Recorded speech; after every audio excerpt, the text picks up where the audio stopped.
Okay, this is the sailing vessel Tranquility. So it's a 1989 built aluminum monohull sailboat. It's 36 feet long. It was recently just purchased by a guy up there in Marius for I think 24,000 euros. It's definitely kind of a project boat. You can kind of see this little.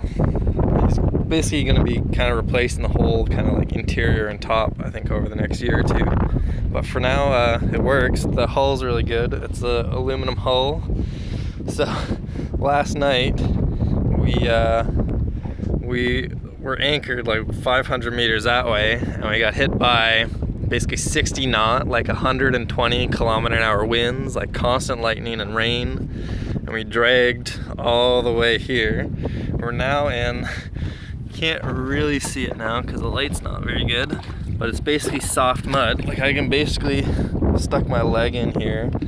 I'm basically touching the bottom, and there's kind of a line in the dirt here from where we dragged. And there's also our anchor rope. This is our anchor rope going straight back from the front. Like it goes all the way from the front all the way around. But anyhow, this is the back of the boat. So we'll start. We have a nice little swim platform.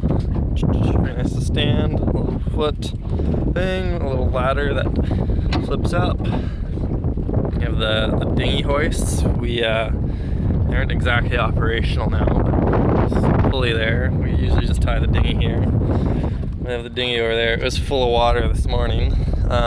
So I have some other videos on my channel. I filmed another tour with the dinghy full of water, and we emptied it in the middle of the tour.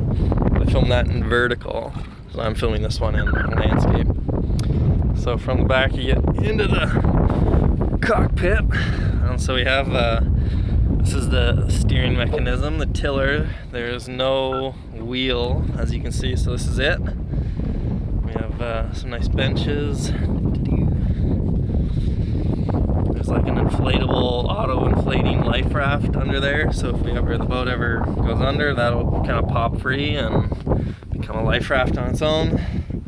We have, on each side, you have two mechanical winches. One's a little bigger than the other. They're 2-speed. So you can crank them this way or that way. They're just mechanical, not self-tailing or electric or anything. We have some fenders. We have this Bimini. So yeah, we have it kind of taped up and roped up because basically this bar fell down in the winds. And yeah, some of the straps are basically gone. So yeah, we got our compass, main compass, the nav equipment. There, the autopilot works, but basically the screens don't. So the depth sounder and the speedometer you can't really read or anything, but the autopilot still works. So this is the autopilot hookup back here. You plug it in here, and then you put it on here, and that'll steer. We have a Norwegian flag for the captain, a life ring. Yeah, so these are kind of hatches to the cabins that are below. There's another one over there. Two main solar panels. These are plugged into the ship's battery. So these will charge for basically the fridges and the autopilot. We don't have the fridges on right now, so we're basically just saving up battery so the autopilot works on the next passage. I got a lot of my clothes wet in the storm yesterday. So that's all drying here. The windows, most of the windows are kind of tinted over and covered, so they're just blacked out. I think Marius is planning to change that. He wants to have like a nice view of all the surroundings. I think he's going to put like a kind of a raised desk right there, so he can kind of see out all the windows while he's working at his desk. This is basically it's like a portable solar panel with USB plugs, and we're just charging our battery packs off this, so it's not connected to anything else. There's no more wires going anywhere, so we just charge our battery packs and we charge our phones from the battery packs. Electric windlass, apparently it's supposedly electric. We've never run it. We basically always just raise the anchor by hand. It is an auto furling Genoa. It's a 150 Genoa, so it can get pretty big, and it's pretty easy to unfurl and furl back up right from the cockpit. So all the controls are up there. It's pretty good. The main is just a regular old main, and yeah, a little old. It is. There are some kind of spots where it's been torn and had to be taped over. It's got a radar up there. This is my backpack. Got wet too.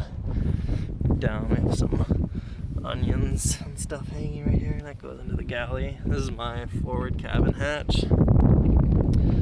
Boom, or kind of a whisker spinnaker pole we haven't used yet. I don't think Marius knows exactly how to use that. So I'm drying my shoes too from last night. We have 2 surfboards on board, but unfortunately we haven't been able to use them around Menorca here, or the Balearics at all. Ibiza, Mallorca, or Menorca is where I've been sailing, and there's basically been no surfable waves at this time of year. Even though I had a friend tell me there would be, but then she's like, no, not this time of year. Went down, we have a little companionway.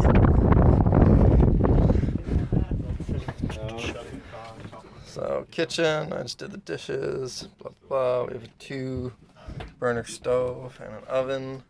This is Marius's cabin. He's done a lot of cool little electrical stuff here. So he has to flip a bunch of switches on and off to kind of make different things work. And I don't really understand how it all works, but there's some method to it. That's the other cabin. So we have basically the salon here. We've set up some clotheslines across the salon to deal with all our wet clothes from the storm. Let me see if I can just get into one of these. So this is where all our food and stuff is stored. And then down under these ones is water. All our drinking water. And that's the chart table. I'll just show you the head too. The head, yeah, pretty standard pumping toilet, sink. Basically, Marius just got all the sinks working yesterday, so we're pretty happy to have running water. Yeah. This is so this is the lifting table. We have one on each side, and that is the crank to lift the keel. So it's a lifting keel, which is kind of interesting and definitely saved us some trouble last night. If we'd had our keel down, it probably would have snapped off or something, or have received some serious damage. I think it would be okay because we were dragging so slow, but we would probably be heeling 20 degrees most of the night. Okay, so yeah. It would be really uncomfortable. Yeah. And then maybe it would damage over time with it slamming back and forth. If we hit some rocks or something too, it'd be a concern. Yeah, yeah. I just feel it's better to sit on top of all the mud. Yeah. So I think the lifting keel definitely came in handy there.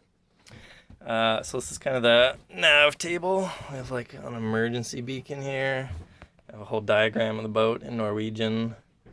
Thermometer, hygrometer. Some more kind of nav fuses. The engine start. Some more switches and a VHF radio. All the ropes are kind of stored under these couch pillows. I think there's tools under this one, but it's a little tricky to raise right now. This is the forward cabin where I've been staying. So this is all my stuff that I'm getting ready to pack up. Yeah, I can see up. I have little mosquito nets for each one. I have a fridge, but that's basically never been turned on. Shelves and stuff. Yeah, that's where I've been sleeping. This is the view back out. Yeah, that's about it.